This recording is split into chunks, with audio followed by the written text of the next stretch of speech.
नमस्कार जय जगन्नाथ पिलामाने प्रभु जगन्नाथ कृपार समस्ते भलरे थिबो आशा करुछि। आमे पूर्व क्लास रे कौन पढ़ी थिले पलासी युद्ध बक्सार युद्ध मीर कासिम मीर जाफर केमिति शासन करथिले तापर बक्सार युद्ध परे रॉबर्ट क्लाइव केमिति बंग को अधिकार कले एसब विषय आमे पढ़ी थिले आउ तार एमसीक्यू मध्य करथिले।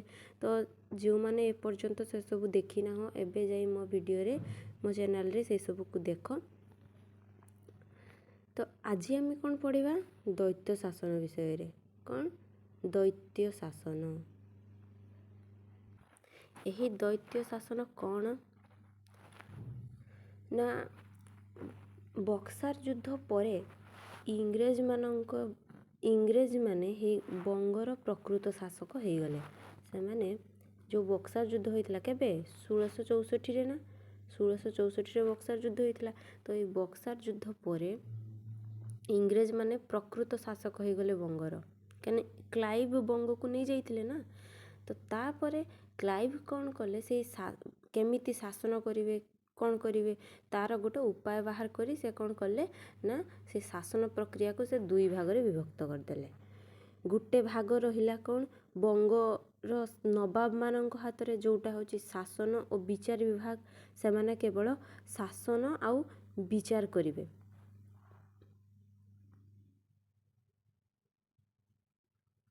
शासन और विचार विभाग रहिला नवाबुंक हाथ रे आउ गुटे भाग रहिला कंपानी हाथ रे जोटा होची सामरिक और राजस्व टंका पैसा ए सबू जेमिति कर आदाय करा जाउथला लोक मानक से सब रहिला कंपानी हाथ रे। कंपानी को कंपानी ईस्ट इंडिया कंपानी ताहारी हाथ रे रहिला।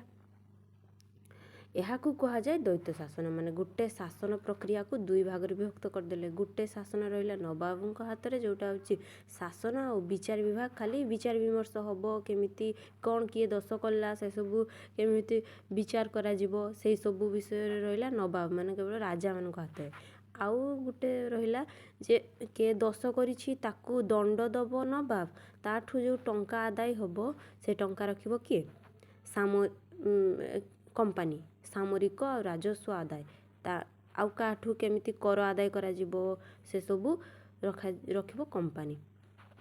तो यही सब होतला यहाँ को कौन कहा जाए ये सिस्टम टी को कौन कहा जाए ये दुई भाग रे जेटा विभक्त हैला ताकू दैत्य शासन बोली कहा जाए। प्रश्न आसी पारे दैत्य शासन का कहा जाए करि परिबो किंतु यही दैत्य शासन व्यवस्था द्वारा कौन हैला ना शासनगत विशृंखला देखागला। शासन प्रक्रिया नवाबुंक हाथ रे जो थिला से मानक ठारे विशृंखला देखागला से माने श्रृंखलित भाव रही पाले नहीं। प्रजा मानकर दुख दुर्दशा बढ़ीगला कहीं ना शासन बहुत कठोर भाव करा जाउथला आउ कर आदाय मध्य बहुत पूरा माने बहुत कर आदाय करूथिले से मानकठू कहिबे तुमे जमीर गोटे पूरा चाष कर चाषर अर्धेकरू बेस अधिक माने 70% मते आमको कंपानी को देई दियो आउ तमे खाली 30% रख एमिति पूरा अत्याचार करूथिले। तो यही सब अत्याचार फल रे से मानकर दुख दुर्दशा बढ़ीगला तापरे से माने दुर्भिक्ष पड़िला धीरे धीरे से माने खाइबा पई पाइलेनी दुर्भिक्ष पड़िला एथिरे बहु लोकंकर मृत्यु हो गला बहुत लोक मरीगले। तापर 1771 ख्रीष्टाब्द बेलू को दैत्य शासन को बंद करदेले कहले प्रत्याहार कले माने कौन जे बंद कर से दैत्य शासन को बंद कर जी शासन करू जड़े ही कर एमिति कले। पलासी युद्ध और बक्सार युद्ध परे भारत रे इंग्रेज मानकर क्षमता वृद्धि पाइथिला एटा तो आमे जानिछे। पलासी युद्ध रे भी राजा माने हारी गले बक्सार युद्ध रे भी राजा माने हारले सेति पई तो इंग्रेज माने जीतिथिले बोली से मानकर क्षमता वृद्धि पाइला और से भारत अन्य अंचल क्षमता विस्तार करने चेष्टा कले। प्रथमे तो से दिल्ली अधिकार करने आमे तो पूर्वर पढ़ीचे तेज से प्रथमे दिल्ली अधिकार कले तापर चाहिए दाक्षिणात्य को अधिकार करने ये दक्षिण को अधिकार करने पलासी युद्ध बक्सार युद्ध परे परे तो दक्षिण को भी अधिकार करने ना। दक्षिण को अधिकार करने संगे संगे से ओडिशा आ बंग को पूरा अधिकार करने दक्षिण को अधिकार कले तापर ओडिशा आ बंग को एसबू तांको अधिकृत हो गला। ए दक्षिण को अधिकार जो करथिले पिला माने ए जो दक्षिण भाग को अधिकार से माने करथिले ଅଧିକାର ତ କରିଥିଲେ କିନ୍ତୁ ତାଙ୍କର କ୍ଷମତା ସେଠାରେ ବିସ୍ତାର କରିବା ପାଇଁ ଆହୁରି ସେମାନଙ୍କୁ ସମୟ ଲାଗିଥିଲା। ତ ସେମାନେ ଆହୁରି ସେଠି ପ୍ରୟାସ କଲେ ଯେ ନିଜର କ୍ଷମତା କେମିତି ରହିବ। ସେମାନେ ଯାହା କହିବେ ସେମାନଙ୍କ କଥାରେ ହିଁ ଭାରତୀୟ ଲୋକମାନେ ଉଠ ବସ ହେବେ, ଯେମିତି ସେଇଭଳିଆ ସେମାନେ ପ୍ରୟାସ କଲେ। ତ ଏଇ ଦକ୍ଷିଣରେ ଗୋଟେ ରାଜ୍ୟ ଥିଲା, ଗୋଟେ ସ୍ୱାଧୀନ ରାଜ୍ୟ ଥିଲା, ମହୀଶୂର ନାମକ ଗୋଟେ ସ୍ୱାଧୀନ ରାଜ୍ୟ ଥିଲା, ଯେଉଁଟାକୁ ଇଂରେଜମାନେ କୌଣସି ମତେ ମଧ୍ୟ ଅଧିକାର କରିପାରିନଥିଲେ। ବୁଝିପାରୁଛ, କୌଣସି ବହୁତ ଥର ଯୁଦ୍ଧ କରିଛନ୍ତି, ତାହା ଆମେ ତଳେ ପଢ଼ିବା। ତ ସେମାନେ ଅଧିକାର କରିପାରିନଥିଲେ। ମହୀଶୂର ବା ମାଇସୋର, ଇଂଲିଶରେ କୁହନ୍ତି ମାଇସୋର, SORE, ମାଇସୋର। ତ ଏଇ ମାଇସୋର ବା ମହୀଶୂରର ରାଜା କିଏ ଥିଲେ ନା ହାଇଦର ଅଲି। ହାଇଦର ଅଲି ଏହାର ରାଜା ଥିଲେ। 1761 ଖ୍ରୀଷ୍ଟାବ୍ଦରେ ହାଇଦର ଅଲି ରାଜା ବା ଶାସକ ହିସାବରେ ଥିଲେ, ସେ ଶାସନ କରୁଥିଲେ। ଇଏ କ'ଣ ଚାହୁଁଥିଲେ, ଏଇ ଲୋକ ହାଇଦର ଅଲି, ଇଏ ଚାହୁଁଥିଲେ ଯେ ତାଙ୍କର ପଡ଼ୋଶୀ ରାଜ୍ୟଗୁଡ଼ିକୁ ସେ, ତାଙ୍କର ଯେଉଁ ପଡ଼ୋଶୀ ରାଜ୍ୟଗୁଡ଼ିକ ଥିଲା, ଦକ୍ଷିଣ ଏଇଟା ଥିଲା, ମହୀଶୂର ଏଇଟା ଥିଲା, ତାର ଯେଉଁ ପାଖାପାଖି ଯେଉଁ ରାଜ୍ୟଗୁଡ଼ିକ ଥିଲା ସେସବୁ ସେ ଅଧିକାର କରିନେବେ। କାହିଁକିନା ଇଏ ତ ସ୍ୱାଧୀନ ଥିଲେ ନା, ସେଥିପାଇଁ ତ ଅଧିକାର କରିବା ପାଇଁ ଚାହିଁଲେ।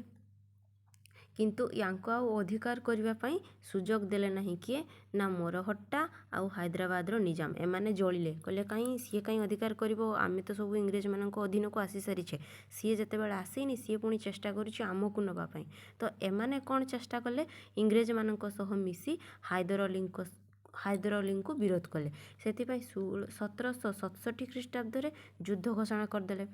ମରହଟ୍ଟା, ହାଇଦ୍ରାବାଦର ନିଜାମ ମାନେ ରାଜା ଆଉ ଇଂରେଜ ଏମାନେ ମିଶି ହାଇଦର ଅଲିଙ୍କ ବିରୁଦ୍ଧରେ ଯୁଦ୍ଧ ଘୋଷଣା କଲେ। କେବେ? 1767 ଖ୍ରୀଷ୍ଟାବ୍ଦରେ। ତ ଏହି ଯୁଦ୍ଧରେ ହାଇଦର ଅଲି ପୁରା ଏଇ 3 ଜଣ ମିଳିତ ସଂଘକୁ ସେ ପୁରା ପରାସ୍ତ କରିଦେଲେ। ଭାବ ତାନେ ହାଇଦର ଅଲି କେତେ ଶକ୍ତିଶାଳୀ ଥିଲେ। ମରହଟ୍ଟା, ହାଇଦ୍ରାବାଦର ନିଜାମ ଆଉ ଇଂରେଜ ଏମାନଙ୍କୁ ହରାଇ ଦେଲେ, ପରାସ୍ତ କରିଦେଲେ। ଆଉ ଏଇ ଯୁଦ୍ଧରେ ହାଇଦର ଅଲି ପରାସ୍ତ ତ କରିଦେଲେ। ଫଳରେ କ'ଣ ହେଲା ନା ଇଂରେଜ ଡରିଗଲା। ଇଂରେଜ ଡରି ଯାଇକି 1769 ଖ୍ରୀଷ୍ଟାବ୍ଦରେ ହାଇଦର ଅଲିଙ୍କ ସହ ଏକ ସନ୍ଧି କଲା। ସନ୍ଧିଟା କ'ଣ ଥିଲା ନା ଯେତେବେଳେ ବି ଆଉ କୌଣସି ଯୁଦ୍ଧ ହଉ, ଇଂରେଜ କହିଲା ଯେ କୌଣସି ଯୁଦ୍ଧ ହେଲେ ତୁ ମୋତେ ସାହାଯ୍ୟ କରିବୁ, ଆଉ ହାଇଦର ଅଲି କହିଲେ ଆଉ କୌଣସି ଯୁଦ୍ଧ ହେଲେ ତୁ ମୋତେ ସାହାଯ୍ୟ କରିବୁ। ମାନେ ଅଦଳ ବଦଳ କରିବେ। କୌଣସି ଯୁଦ୍ଧ ହେଲେ ପରସ୍ପରକୁ ସେମାନେ ସାହାଯ୍ୟ କରିବେ ବୋଲି ସନ୍ଧିରେ କୁହାଗଲା। ତାପରେ ତାହେଲେ ଏଇ ଯୁଦ୍ଧ କେତେରୁ କେତେ ଯାଏଁ ହେଇଥିଲା?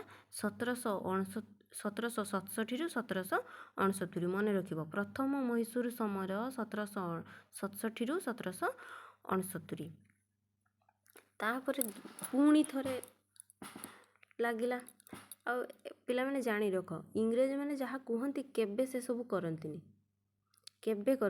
ବରଂ ତା ଉଲ୍ଟା କରନ୍ତି। ଏଇଠି ତା ପ୍ରମାଣ ମିଳିଯିବ, ଦେଖିବା।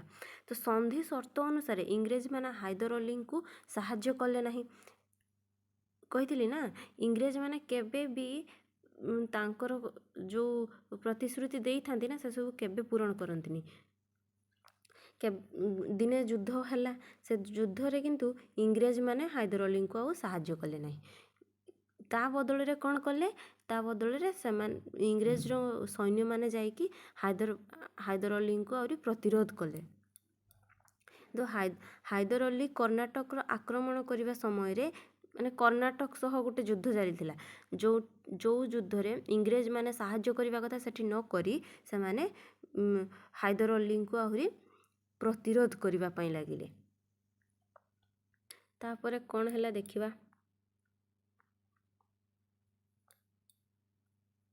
ସେଇ ଯେଉଁ କର୍ଣ୍ଣାଟକ ସମର ଚାଲିଥିଲା,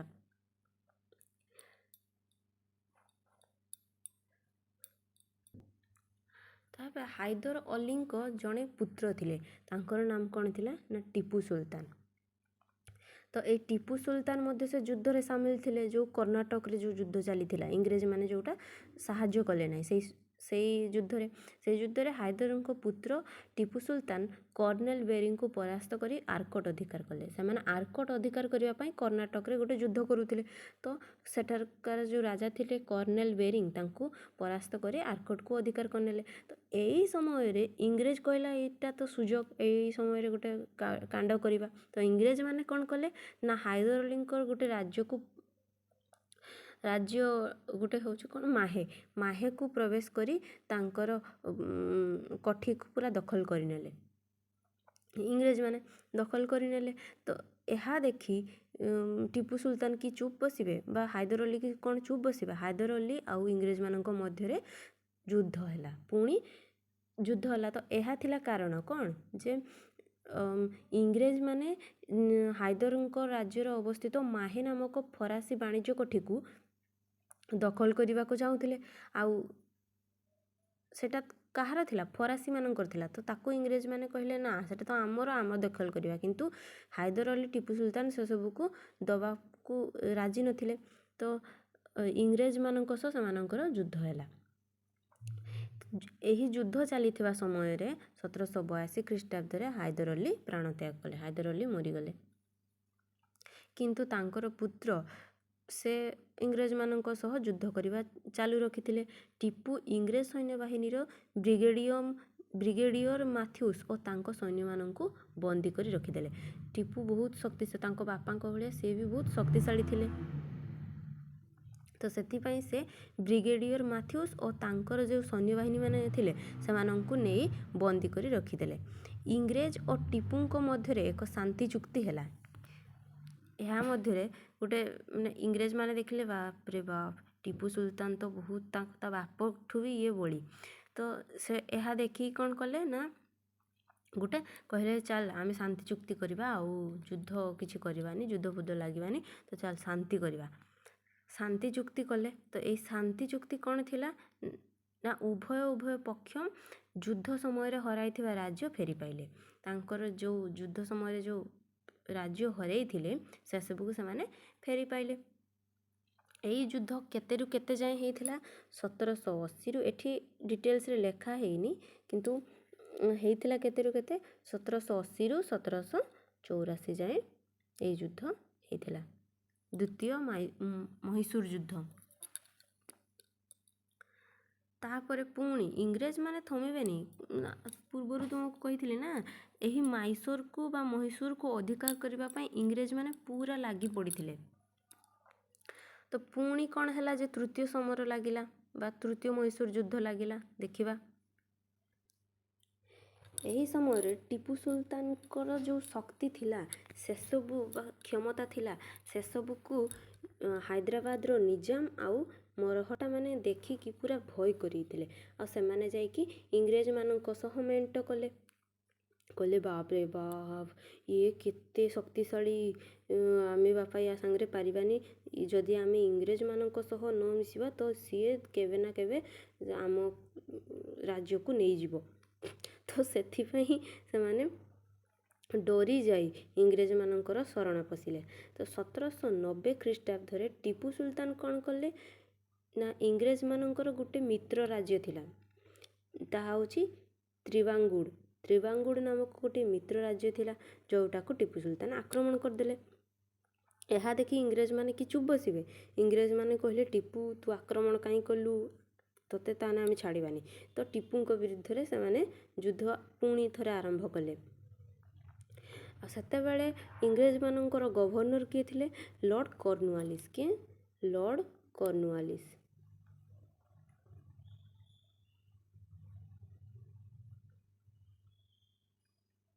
ଲର୍ଡ଼ କର୍ଣ୍ଣୱାଲିସ୍ ଥିଲେ। ତ ଛାଡ଼, ଏଠି ଖାଲି କର୍ଣ୍ଣୱାଲିସ୍ ଲେଖା ହେଇଛି। ତ ସେ ଗଭର୍ଣ୍ଣର ସେ କ'ଣ କଲେ ନା ସୈନ୍ୟବାହିନୀକୁ ନେଇକି ଟିପୁଙ୍କର ରାଜଧାନୀ ଥିଲା ଶ୍ରୀରଙ୍ଗାପଟ୍ଟନମରେ, ସେ ଶ୍ରୀରଙ୍ଗାପଟ୍ଟନମକୁ ଅଧିକାର କରିନେଲେ। କହିଲେ ତୁ ଏପଟେ ଯା, ମୋ ମିତ୍ର ରାଜ୍ୟକୁ ଅଧିକାର କଲୁ ତ ଦେଖ ମୁଁ ଏବେ କ'ଣ କରୁଛି। ଇଂରେଜମାନେ କହିଲେ ଯାଇକି କ'ଣ କଲେ ନା ଟିପୁଙ୍କର ଯେଉଁ ରାଜଧାନୀ ଥିଲା ତାକୁ ଆକ୍ରମଣ କରି ଅଧିକାର କରିନେଲେ।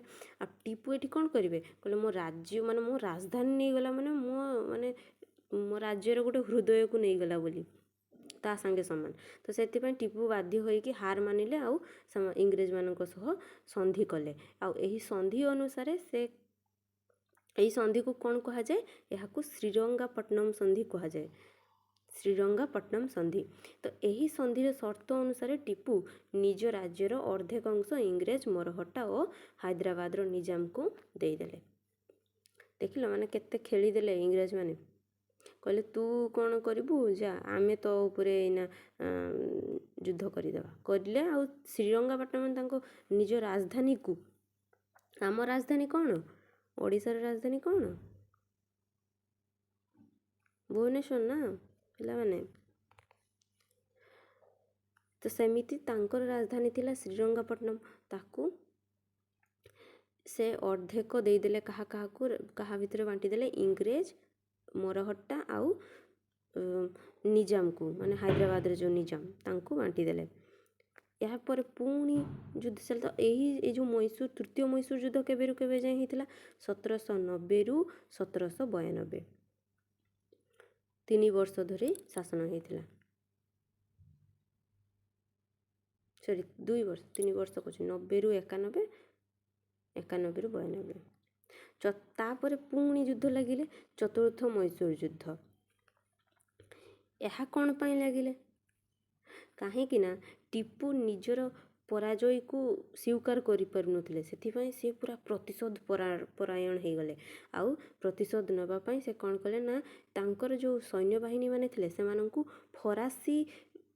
ଫରାସୀମାନଙ୍କ ଦ୍ୱାରା ତାଲିମ କରାଇଲେ। ମାନେ ଫରାସୀମାନେ ଆସି ତାଙ୍କର ସୈନ୍ୟମାନଙ୍କୁ ତାଲିମ ଦେଲେ ଯେ ଏମିତି ଏମିତି ଯୁଦ୍ଧ କଲେ ଜିତିପାରିବ, ଏମିତି ଏମିତି କଲେ ଜିତିବ। ତ ଆସିକି ତାଲିମ ଦେଲେ ଆଉ ସେମାନେ ପୁରା ଶକ୍ତିଶାଳୀ କରାଇଥିଲେ। ତ କଲେ ବି କ'ଣ ହେବ?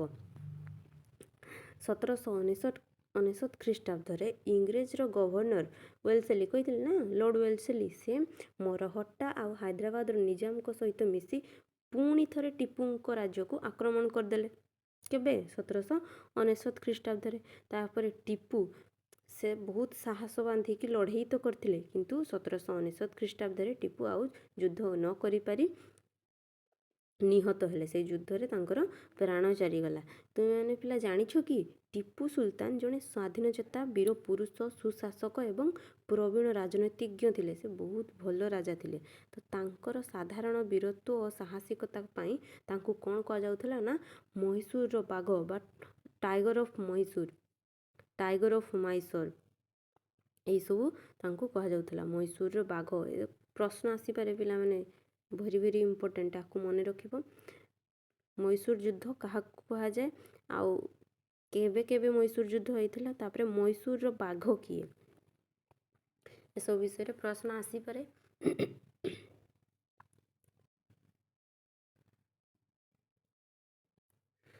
ତ ଏ ଯେଉଁ ଚତୁର୍ଥ ମହୀଶୂର ଯୁଦ୍ଧ କେବେ ହେଲା? 1799 ଖ୍ରୀଷ୍ଟାବ୍ଦରେ।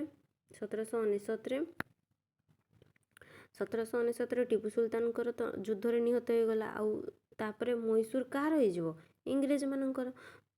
କିନ୍ତୁ ଇଂରେଜମାନଙ୍କର ହେଲାଣି, ସେ ମହୀଶୂରକୁ ଗୋଟେ ଗୋଟେ ଭାଗ କରିନେଲେ।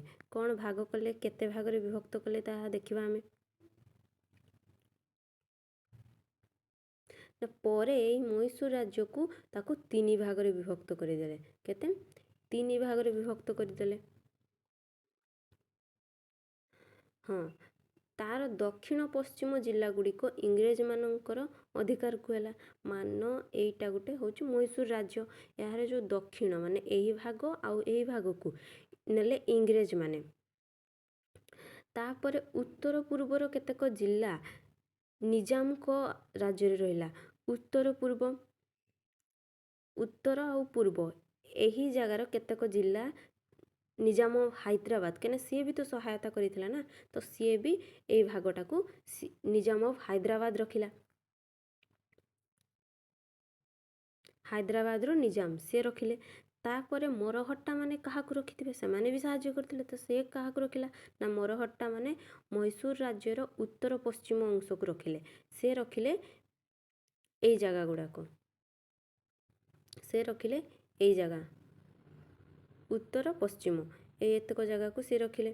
ତ ଏହାପରେ ଇଂରେଜମାନେ ଭାରତର ଅନ୍ୟାନ୍ୟ ଅଞ୍ଚଳ ଗୁଡ଼ିକୁ ବି ଜୟ କରିବା ପାଇଁ ତାଙ୍କର ନିଜର ସାମ୍ରାଜ୍ୟ ବୃଦ୍ଧି କରିବାକୁ ଉଦ୍ୟମ କଲେ।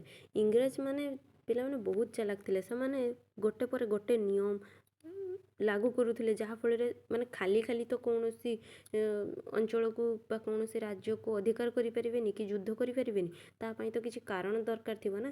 ତ ସେସବୁର କାରଣ ଆଉ ସେସବୁର ଉପାୟ ସେମାନେ ବାହାର କରିବା ପାଇଁ ଆରମ୍ଭ କରିଦେଇଥିଲେ। ତ ତାପରେ ଯେଉଁ ମରହଟ୍ଟା ମାନେ ଥିଲେ, ମରହଟ୍ଟା ମାନଙ୍କର ବି ଶକ୍ତି ବହୁତ ଥିଲା।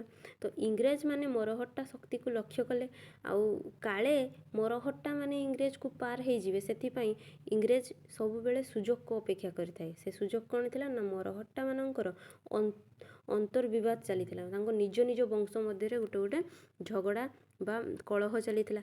ଆଉ ମରହଟ୍ଟା ମାନେ ଗାଇକ୍ୱାଡ଼, ଭଂସାଇ, ସିନ୍ଧିଆ, ହଲକାର ଏଇସବୁ ବଂଶମାନଙ୍କ ସହ ସେମାନଙ୍କର ପରସ୍ପରର ମଧ୍ୟରେ କଳହ ଚାଲିଥିଲା।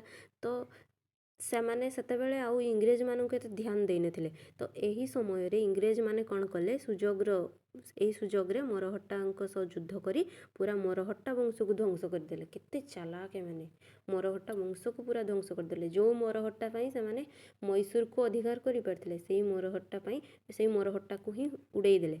କହିଲେ କେନେ ଇଏ ଆମ ରାସ୍ତାରେ କେନେ କଣ୍ଟା ହେବ, ତ ତାକୁ ମଧ୍ୟ ଉଡ଼େଇ ଦେଲେ। ତାପରେ କହୁନଥିଲି ପିଲାମାନେ ଏବେ ଯେ ଇଂରେଜମାନେ ଗୋଟେ ଉପାୟ ବାହାର କରୁଥିଲେ, ଯେଉଁଥିରେ ସେମାନେ ଭାରତର ଗୋଟିଏ ଅଂଶକୁ ନିଜ ଅଧୀନକୁ ନେଇପାରୁଥିଲେ। ତା ମଧ୍ୟରେ ଗୋଟେ ଉପାୟ ହେଉଛି ସାମନ୍ତ ସନ୍ଧି ପ୍ରଥା, ବା ୟାକୁ ଇଂଲିଶରେ କ'ଣ କୁହନ୍ତି, ସବସିଡାରୀ ଆଲାଏନ୍ସେସ୍।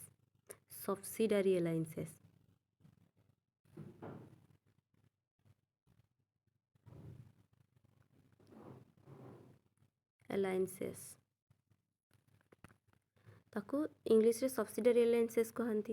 ତ ଏହି ସାମନ୍ତ ସନ୍ଧି ପ୍ରଥା କ'ଣ ଅଛି?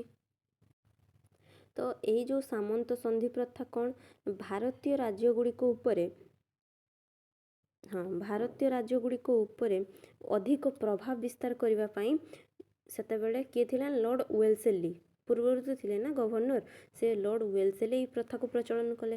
ଆଉ ଏହି ପ୍ରଥାକୁ ହିଁ ସାମନ୍ତ ସନ୍ଧି ବା ଅଧୀନତାମୂଳକ ମିତ୍ରତା କୁହାଯାଏ। କ'ଣ, ସାମନ୍ତ ସନ୍ଧି ବା ଅଧୀନତାମୂଳକ ମିତ୍ରତା କୁହାଯାଏ। ଇଂଲିଶରେ କହିଲି ସବସିଡାରୀ ଆଲାଏନ୍ସେସ୍। ତ ଏଇ ସନ୍ଧି କ'ଣ ଥିଲା? ଏ ସନ୍ଧି ଥିଲା ଯେଉଁ ଦେଶର ରାଜ୍ୟଗୁଡ଼ିକର ରାଜା, ମାନେ ଗୋଟେ ଦେଶର ରାଜ୍ୟର ରାଜା ଏହି ସନ୍ଧିକୁ ଗ୍ରହଣ କରିବେ, ସେମାନେ ଇଂରେଜମାନଙ୍କର ମିତ୍ର ହେବେ ଆଉ ମିତ୍ରତାର ଅଧୀନରେ ସ୍ୱୀକାର ହେବେ। ଯଦି ନ କଲେ, ସେମାନେ ଇଂରେଜମାନଙ୍କର ଅନୁମତି ଯିଏ ସ୍ୱୀକାର କରିଲା, ସିଏ ଯଦି ଇଂରେଜମାନଙ୍କର ଅନୁମତି ନ ନେଇ କୌଣସି ଦେଶୀୟ କିମ୍ବା ବିଦେଶୀ ଶକ୍ତି ସହିତ ସମ୍ପର୍କ ରଖିପାରିବେ ନାହିଁ। ମାନେ ଭାବ କ'ଣ ହେଲା ପିଲାମାନେ, ପୁରା ଡିଟେଲ୍ସରେ କହୁଛି ଯେ ଏହି ସର୍ତ୍ତ ଅନୁଯାୟୀ ଯେଉଁ ଦେଶୀୟ ରାଜ୍ୟଗୁଡ଼ିକର ରାଜା, ଗୋଟେ ଦେଶର ରାଜା ଏହାକୁ ଗ୍ରହଣ କରିବେ, ଯଦି ସନ୍ଧି ପ୍ରଥାକୁ ଗ୍ରହଣ କଲେ, ସେମାନେ ଇଂରେଜମାନଙ୍କର ମିତ୍ର ହୋଇ ଅଧୀନତା ସ୍ୱୀକାର କରିବେ, ଇଂରେଜମାନଙ୍କର ସବୁ କଥା ମାନିବା ପାଇଁ ବାଧ୍ୟ। ତାପରେ ସେମାନେ ଆଉ କ'ଣ କରିବେନି ନା, ସେମାନେ ଇଂରେଜମାନଙ୍କ ଅନୁମତି ନ ନେଇ କୌଣସି ଦେଶୀୟ କିମ୍ବା ବିଦେଶୀ ଶକ୍ତି ସହିତ ସମ୍ପର୍କ ରଖିପାରିବେ ନାହିଁ। ମାନେ ମୁଁ ଯଦି ଇଂରେଜମାନଙ୍କ ସହ ସାଙ୍ଗ ହେଲି ଏହି ପ୍ରଥା ଅନୁସାରେ, ମୁଁ ଆଉ କାହା ସହ ସାଙ୍ଗ ହୋଇପାରିବିନି, ଆଉ ମାନେ ଦେଶୀୟ ହଉ କିମ୍ବା ବିଦେଶୀ ହଉ, ନିଜ ଭାରତର ଅନ୍ୟ ରାଜ୍ୟ ହଉ କିମ୍ବା ଭାରତର ବାହାରେ ଆଉ କୌଣସି ଦେଶ ହଉ, କାହାରି ସହ ମୋର ସମ୍ପର୍କ ରହିବ ନାହିଁ। ଆଉ କ'ଣ ନା, ସାମନ୍ତ ସନ୍ଧି ଗ୍ରହଣ କରିଥିବା ରାଜ୍ୟ ନିଜ ଖର୍ଚ୍ଚରେ ଦଳେ ଇଂରେଜ ସୈନ୍ୟମାନଙ୍କୁ ନିଜ ରାଜ୍ୟରେ ରଖିବେ। କ'ଣ କରିବେ ନା, ଯିଏ ସାମନ୍ତ ସନ୍ଧି ନେଇଥିବ, ମାନେ ଧରାଯାଉ ମୁଁ ନେଇଛି, ତ ମୋତେ କ'ଣ କରତେ ହେବ ନା, ମୋ ନିଜର ରକ୍ଷା ପାଇଁ ମୁଁ ଇଂରେଜ ସୈନ୍ୟମାନଙ୍କୁ ରଖିବି, ମୋ ନିଜ ସୈନ୍ୟମାନଙ୍କୁ ରଖିପାରିବିନି। ମୁଁ ଇଂରେଜମାନଙ୍କର ସୈନ୍ୟମାନଙ୍କୁ ରଖିବି, ଆଉ ସେମାନଙ୍କର ସବୁ ଖର୍ଚ୍ଚ ମୁଁ ବୁଝିବି। ତାପରେ ସୈନ୍ୟମାନଙ୍କର ଖର୍ଚ୍ଚ ଦେବାକୁ ଅସମର୍ଥ ହେଲେ, ଯଦି ସୈନ୍ୟମାନଙ୍କର ଖର୍ଚ୍ଚକୁ ମୁଁ ନ ଦେଇପାରେ, ତାହେଲେ ସେଇ ଖର୍ଚ୍ଚ ବାବଦକୁ କ'ଣ ଦେଇଦେବି ନା, ନିଜ ରାଜ୍ୟର ଏକ ଅଂଶକୁ ଇଂରେଜମାନଙ୍କୁ ଦେଇଦେବି। ତାହେଲେ ଭାବ, ମାନେ ଏପଟେ ନ କଲେ ବି ସନ୍ଧି ପ୍ରଥା, ନ ନେଲେ ବି କ୍ଷତି, ସନ୍ଧି ପ୍ରଥା ନେଲେ ବି କ୍ଷତି, ମାନେ ଏମିତି ସିଚୁଏସନ୍ ସେମାନେ କ୍ରିଏଟ୍ କରିଦିଅନ୍ତି। ତାହେଲେ ବୁଝିପାରିଲ ପିଲାମାନେ, କ'ଣ ବୁଝିପାରିଲ ନା? ତ କ'ଣ କରିବା ପାଇଁ ପଡ଼ିବ, ସେମାନଙ୍କର ଖର୍ଚ୍ଚ ବାବଦକୁ ଯଦି ଖର୍ଚ୍ଚ ନ ଦେଇପାରେ ତାହେଲେ ସେମାନଙ୍କୁ ଖର୍ଚ୍ଚ ବାବଦକୁ ନିଜ ରାଜ୍ୟର ଗୋଟେ ଅଂଶ ସେମାନଙ୍କୁ ଇଂରେଜମାନଙ୍କୁ ଦେବା ପାଇଁ ପଡ଼ିବ। ତ ଏହି ପ୍ରଥା ପ୍ରଥମ କିଏ ଗ୍ରହଣ କରିଥିଲେ? ଏହି ପ୍ରଥାକୁ ପ୍ରଥମେ କିଏ ଗ୍ରହଣ କରିଥିବେ ନା ପ୍ରଥମେ ଏହି ପ୍ରଥାକୁ ହାଇଦ୍ରାବାଦର ନିଜାମ ଏହାକୁ ଗ୍ରହଣ କରିଥିଲେ, ଏହି ସନ୍ଧିକୁ ଗ୍ରହଣ କରିଥିଲେ। ଆଉ ପରେ ତାପରେ ପରେ କିଏ ନା ଅଯୋଧ୍ୟାର ନବାବ ସାମନ୍ତ ସନ୍ଧି ଗ୍ରହଣ କରି ନିଜ ରାଜ୍ୟର ଏକ ଅଂଶ ଇଂରେଜକୁ ଦେଇଦେଲେ। କେନେ ଦେଇଦେଲେ? ସାମନ୍ତ ସନ୍ଧି ତ ଗ୍ରହଣ କରିଥିଲେ, ଅଂଶ କେନେ ଦେଲେ ନିଜ ରାଜ୍ୟର ଏକ ଅଂଶ ନା କେନା ସେ ସୈନ୍ୟମାନଙ୍କର ଖର୍ଚ୍ଚକୁ ଦେବା ପାଇଁ ଅସମର୍ଥ ଥିବେ, ସେଇଥିପାଇଁ ସନ୍ଧି ଅନୁସାରେ ତାଙ୍କ ରାଜ୍ୟର ଗୋଟେ ଅଂଶ ଦେଇଦେବା ପାଇଁ ପଡ଼ିଲା। କେତେ ଚାଲାକ। ସେହିପରି ତାଙ୍କ ପରେ ପରେ କିଏ ନା ଭଂସଲା ଭଂସଲା ଓ ସନ୍ଧିଆ ଏହି ସନ୍ଧିର ଗ୍ରହଣ କରି ନିଜ ରାଜ୍ୟରୁ ଖଣ୍ଡେ ଖଣ୍ଡେ ଅଂଶ ଇଂରେଜମାନଙ୍କୁ ଦେଇଦେଲେ। ଏମାନେ ଯେଉଁ ଦେଲେ, ଜାଣିପାରୁଛ ନା ପିଲାମାନେ, କାହିଁକି ଦେଲେ? ସୈନ୍ୟମାନଙ୍କର ଖର୍ଚ୍ଚ ବହନ କରିପାରିଲେନି, ସେଇଥିପାଇଁ ସେମାନେ ତାଙ୍କ ରାଜ୍ୟର ଗୋଟେ ଗୋଟେ ଅଂଶ ଇଂରେଜମାନଙ୍କୁ ଦେଇଦେଲେ। ମାନେ ଏଇସବୁ ଫଳରେ କ'ଣ ହେଉଛି ନା ଇଂରେଜ ବିନା କାରଣରେ, ବିନା ଯୁଦ୍ଧ କରି କେବଳ ବସିକି ଗୋଟେ ଗୋଟେ ରାଜ୍ୟ ବା ଗୋଟେ ଗୋଟେ ରାଜ୍ୟର ଅଂଶ ଟିକେ କରି ଖାଇ ଚାଲିଲା ବା ନେଇ ଚାଲିଲା, ତାଙ୍କ ଅଧୀନକୁ ନେଇ ଚାଲିଲା। ତାପରେ ପରେ କିଏ ତାଞ୍ଜୋର, ସୁରଟ, ରାଜପୁତାନା ଅଞ୍ଚଳର ଯୋଧପୁର, ଜୟପୁର, ଉଦୟପୁର ଏମାନେ ସମସ୍ତେ କ'ଣ କଲେ ନା ଧୀରେ ଧୀରେ ତାଙ୍କର ଗୋଟେ ଗୋଟେ ଅଂଶକୁ ଇଂରେଜମାନଙ୍କୁ ଦେଇ ଚାଲିଲେ। ଇଂରେଜ ତ ବହୁତ ଚାଲାକ, ସେମାନେ ତ ଖାଲି ବସି ପାଇଲେ ସବୁ, ଆଉ ଯୁଦ୍ଧ ବି କରିବା ପାଇଁ ପଡ଼ିଲାନି। ସବୁ ପ୍ଲାନ୍ ସେମାନଙ୍କର, ଦେଖିଛନ୍ତି କେତେ ବୁଦ୍ଧି। ତ ଏସବୁ ଅଞ୍ଚଳ ପ୍ରଭୃତି ରାଜ୍ୟର ଶାସକମାନେ ସାମନ୍ତ ସନ୍ଧି ଗ୍ରହଣ କରିଥିଲେ। ତ ଏଇ ଯେଉଁ ରାଜ୍ୟ ଗୁଡ଼ା କହିଲି ଯେତେ ଜୟପୁର, ଯୋଧପୁର, ଉଦୟପୁର ଏମାନେ ସବୁ ସେ ସାମନ୍ତ ସନ୍ଧିକୁ ଗ୍ରହଣ କରିଥିଲେ, ଫଳରେ ସେମାନେ ନିଜର ସ୍ୱାଧୀନତା ହରାଇଲେ। ତ କ'ଣ ହେଲା ନା ଇଂରେଜ ଏପଟେ କହିଲା ଯଦି ତୁମେ ସାମନ୍ତ ସନ୍ଧି ନେବ ତାହେଲେ ଆମ ସହ ମିତ୍ରତା ଭାବରେ ରହିବ, କିନ୍ତୁ ଗୋଟେ ପ୍ରକାର କ'ଣ ହେଲା ଯେ ସେମାନେ ତାଙ୍କ ନିଜକୁ ବିକ୍ରି କରିଦେଲେ ଇଂରେଜମାନଙ୍କ ଠାରେ, ଆଉ ପୁରା ସ୍ୱାଧୀନ ତାଙ୍କର ହାରିଦେଲେ। ଏହା କରିଥିଲେ କି ଏଇ ଯେଉଁ ସନ୍ଧି ପ୍ରଥାଟା କିଏ କରିଥିଲେ? ଲର୍ଡ ୱେଲସଲି କହିଲି। ତାପରେ ଆଉ ଗୋଟେ ସନ୍ଧି ହେଇଛି କ'ଣ ନା ରାଜସ୍ୱତ୍ୱ ଲୋପ ନୀତି। ଏହି ନୀତିକୁ, ଏହାକୁ ଇଂଲିଶରେ କ'ଣ କୁହନ୍ତି ନା ଡକ୍ଟ୍ରିନ୍ସ ଅଫ୍ ଲେପ୍ସ। ଏହି ମନେ ରଖିବ ପିଲାମାନେ, ଇଂଲିଶ ବି ଟିକେ ମନେ ରଖିବ, କାହିଁକି ନା ତୁମେ ଯେତେବେଳେ ଆଉ ଗୋଟେ କ୍ଲାସ୍କୁ ଉପର କ୍ଲାସ୍କୁ ଯିବ ସେତେବେଳେ ଏଇସବୁ ୱାର୍ଡ଼ ଆସିଯିବ, ଆଉ ଏମିତି କିଛି ବି ୱାର୍ଡ଼ ନଥିବ, ତ ସେତେବେଳେ ଅସୁବିଧା ହେବ। ତ ୟାକୁ କ'ଣ ରାଜସ୍ୱତ୍ୱ ଲୋପ ନୀତି ବା ଡକ୍ଟ୍ରିନ୍ସ ଅଫ୍ ଲେପ୍ସ, ଏହାକୁ କିଏ କରିଥିଲେ ନା ଲର୍ଡ ଡେଲହାଉସି। ସେତେବେଳେ ଆଉ ଗଭର୍ଣ୍ଣର ୱେଲସଲି ନଥିଲେ, କିଏ ହେଇଗଲେ? ଲର୍ଡ ଡେଲହାଉସି ସେମାନଙ୍କର ଗଭର୍ଣ୍ଣର ଥିଲେ। ତ ଏହି ନୀତିରେ କ'ଣ ହେଉଥିଲା ନା ଏହି ନୀତିକୁ କରିଥିଲେ କିଏ ନା ଭାରତର ଗଭର୍ଣ୍ଣର ଜେନେରାଲ ଲର୍ଡ ଡେଲହାଉସି, ସେ ଏହି ନୀତିକୁ ଆରମ୍ଭ କରିଥିଲେ। ପୂର୍ବରୁ ପିଲାମାନେ କ'ଣ ହେଉଥିଲା, ଏଇ ପ୍ଲାନ୍ ସବୁ କାହିଁକି ଥିଲା ନା ଇଂରେଜମାନେ ଭାରତରେ ସାମ୍ରାଜ୍ୟ ବିସ୍ତାର କରିବା ପାଇଁ ଏସବୁ ନୀତି ଥିଲା। ତ ଏସବୁ ନୂତନ ପନ୍ଥା ସେମାନେ ପ୍ରୟୋଗ କରିଥିଲେ। ତ ଏହି ନୀତି ପୂର୍ବରୁ କ'ଣ ଥିଲା ନା ଗୋଟେ ରାଜ୍ୟରେ ରାଜା ଥିଲେ, ଗୋଟେ ରାଜ୍ୟର ରାଜା ତାଙ୍କର ଯଦି ନିଜର ପୁତ୍ର ନଥିବ ସେ କ'ଣ କଲେ ନା ପୋଷ୍ୟପୁତ୍ର ଗ୍ରହଣ କରୁଥିଲେ, ମାନେ ଅନ୍ୟ କାହାଠୁ କିଣିକି ବା ଆଉ କାହାକୁ ନିଜର କହିଲେ, ମାନେ ଦେଖିଲେ କ'ଣ ତାଙ୍କର ସୈନ୍ୟବାହିନୀଙ୍କ ମଧ୍ୟରୁ ଜଣେ ଭଲ ଶାସନ କରୁଥିବ, ତ ତାକୁ କହିଲେ ମୋ ମୃତ୍ୟୁ ପରେ ମୋର ତ ଆଉ ପୁତ୍ର କେହି ନାହାନ୍ତି, ମୋ ବଂଶଧର ତ କେହି ନାହାନ୍ତି, ତୁ ମୋ ପୁତ୍ର ହେଇଯା, ତୁ ଦେଲେ ମୋ ମୃତ୍ୟୁ ପରେ ତୁ ସେଠାକାର ରାଜା ହବୁ। ତ ଏମିତି କହୁଥିଲେ, ସେତେବେଳେ ପୋଷ୍ୟପୁତ୍ର ଗ୍ରହଣ କରିପାରୁଥିଲେ, ଆଉ ସେ ପୋଷ୍ୟପୁତ୍ର ମଧ୍ୟ ସେ ତାଙ୍କ ବଂଶରେ ରାଜା ହେଉଥିଲେ। କିନ୍ତୁ ଏହି ନୀତି ପରେ କ'ଣ ହେଲା ନା ଏହି ନୀତି ଅନୁସାରେ କୌଣସି ରାଜା ଅପୁତ୍ରିକ ଥିଲେ, ତାଙ୍କର ରାଜ୍ୟର ପୋଷ୍ୟପୁତ୍ର ମାନେ ଯଦି ତାଙ୍କର ନିଜର ପୁଅ ନଥିବେ, ଝିଅ ଥିଲେ କିଛି ନାହିଁ, କିନ୍ତୁ ଯଦି ପୁଅ ନଥିବେ ତ ସେମାନେ ଆଉ ପୋଷ୍ୟପୁତ୍ର ଗ୍ରହଣ କରିପାରିବେ ନାହିଁ, ମାନେ ଆଉ କାହାକୁ ନିଜର ପୁଅ ବୋଲି କହିପାରିବେ ନାହିଁ। ଏମିତି ବ୍ୟବସ୍ଥା ରହିଲା। ଆଉ କହିପାରିବେ ନାହିଁ ମାନେ କ'ଣ, ତାପରେ ସେ ରାଜ୍ୟର ଆଉ ରାଜା କିଏ ହେବେ? କେହି ହେବେନି। ତ ସେ ରାଜ୍ୟଟା ଇଂରେଜମାନଙ୍କ ଅଧୀନକୁ ଚାଲିଯିବ। ମାନେ ସେଇ ରାଜାଙ୍କର ମୃତ୍ୟୁ ପରେ ସେଇ ଯେଉଁ ରାଜ୍ୟଟା ଥିବ ସେଟା ଇଂରେଜମାନଙ୍କ ହସ୍ତକୁ ଚାଲିଯିବ। ତ ଏହି ନୀତି ଅନୁସାରେ, ଏହି ନୀତିକୁ କ'ଣ କୁହାଯାଏ? ରାଜସ୍ୱତ୍ୱ ଲୋପ ନୀତି ବା ଡକ୍ଟ୍ରିନ୍ସ ଅଫ୍ ଲେପ୍ସ ବୋଲି କୁହାଯାଏ। ତ ଏହି ନୀତି ଅନୁସାରେ କିଏ କିଏ ସେମିତି ଆସିଲେ? ସାତାରା, ଝାନ୍ସୀ କେ ରାଣୀ ଲକ୍ଷ୍ମୀବାଇ, ପିଲାମାନେ ମନେ ପଡ଼ୁଛି ନା? ଫିଲ୍ମ ଦେଖିଥିବ କି କେଉଁଠି ବି ଗୀତ ସେମାନଙ୍କର ଥାଏ, ଝାନ୍ସୀ ରାଣୀ ଲକ୍ଷ୍ମୀବାଇ। ଝାନ୍ସୀର କ'ଣ ହେଇଥିଲା? ଝାନ୍ସୀର ଆକ୍ଚୁଆଲି ପୁଅ ଥିଲା, ମାନେ ଝାନ୍ସୀର ସରି ମାନେ ତାଙ୍କର ରାଣୀ କିଏ ଥିଲେ? ଲକ୍ଷ୍ମୀବାଇ। ଲକ୍ଷ୍ମୀବାଇଙ୍କର ଆକ୍ଚୁଆଲି ପୁଅ ଥିଲା, କିନ୍ତୁ ଲକ୍ଷ୍ମୀବାଇଙ୍କର ଯେଉଁ ପୁଅଟା ଛୋଟ ଥିଲା, ଇଂରେଜମାନେ କହିଲେ ୟା ପୁଅ ତ ଛୋଟ, ଏବେ ତ ରାଜ୍ୟ ଶାସନ କରିପାରିବନି, ତ ଆମେ କ'ଣ କରିବା, ତାଙ୍କ ସହ ଯୁଦ୍ଧ କରି ତାଙ୍କ ରାଜ୍ୟକୁ ଆମ ଅଧୀନକୁ ନେଇଯିବା। ତ ସେତେବେଳେ ତାଙ୍କର ଝାନ୍ସୀକୁ ରକ୍ଷା କରିବା ପାଇଁ କିଏ ଲାଗି ପଡ଼ିଥିଲେ? ତାହାର ରାଣୀ ଲକ୍ଷ୍ମୀବାଇ। ତ ତାପରେ ପରେ ନାଗପୁର, ସମ୍ବଲପୁର, ଜୈତପୁର ଏସବୁ ରାଜ୍ୟ ଗୁଡ଼ିକ ଇଂରେଜମାନଙ୍କ ସାମ୍ରାଜ୍ୟଭୁକ୍ତ ହେଇଗଲା। ଇଂରେଜମାନେ ଏସବୁକୁ ମଧ୍ୟ ନେଇଗଲେ। ତାମାନେ ଗୋଟେ ଗୋଟେ ପ୍ଲାନ୍ ଦେଖ କେମିତି, କେତେ ବୁଦ୍ଧି ସେମାନଙ୍କର ଥିଲା। ସବୁ କରି ସେମାନେ ଗୋଟେ ଗୋଟେ ରାଜ୍ୟକୁ ନିଜ ଅଧୀନକୁ ନେଇଯାଉଥିଲେ। ଆଜି ପାଇଁ ଏତିକି ଥାଉ ପିଲାମାନେ। ତ ଆମେ କ'ଣ କ'ଣ ସବୁ ପଢ଼ିଲେ ମନେ ରହିଲା ନା? କେମିତି ପ୍ରଥମ କର୍ଣ୍ଣାଟକ ସମର, କର୍ଣ୍ଣାଟକ ହେଉଛି ମହୀଶୂର, ପ୍ରଥମ ମହୀଶୂର ଯୁଦ୍ଧ, ଦ୍ୱିତୀୟ, ତୃତୀୟ, ଚତୁର୍ଥ କେମିତି ହେଲା, ଟିପୁ ସୁଲତାନ କେମିତି ମରିଲେ, ତାପରେ ଇଂରେଜମାନେ ଆଉ କେଉଁ ପନ୍ଥା ସବୁ ଅବଲମ୍ବନ କରି ଭାରତର ରାଜ୍ୟଗୁଡ଼ିକୁ ଅଧିକାର କରୁଥିଲେ, ଏସବୁ ବିଷୟରେ ଜାଣିଲେ।